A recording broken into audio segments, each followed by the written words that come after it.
A Brexit fisheries agreement is still far away despite Boris Johnson's major concession to Brussels last week, British fishermen believe.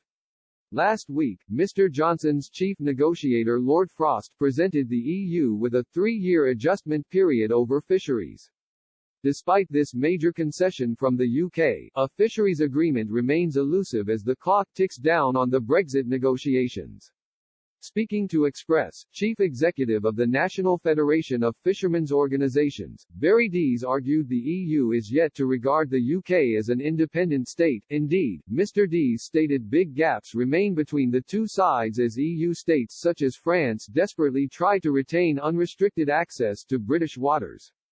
He said, "I think we're some considerable way away from an agreement. My understanding is that this idea of a 3-year adjustment period was something that the UK suggested to the EU, but haven't really had a response. I think, probably much more significant is the scale of the adjustment to the quota shares, which is required to reflect the UK new status as an independent coastal state. That's where the big gap is, and where countries like France are digging their heels in."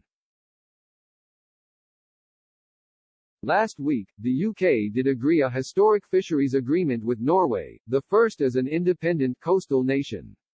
This deal sets out annual negotiations over access to waters and quotas. Due to the proposal on quotas and access, this illustrates the strange demands put forward by the EU, Mr. Dees said. This agreement is also similar to the treaty between the EU and Norway and should be the basis of any future agreement between Brussels and Britain. He added, "I do think the Norway agreement is big because it's the first fisheries agreement where the UK is defined as an independent coastal state and should be how the EU treats Britain. The EU-Norway agreement also shows how Brussels treated the nation for 40 years. It's how the UK will relate to the Faroe Islands, to Norway, to Iceland, and it just puts the spotlight on how strange the EU's demands are. And I think even the EU Commission thinks their demands are strange." Despite claiming the EU's demands are bizarre, Mr. Dees did conclude UK officials had stated Britain's fisheries remain key to their negotiating position.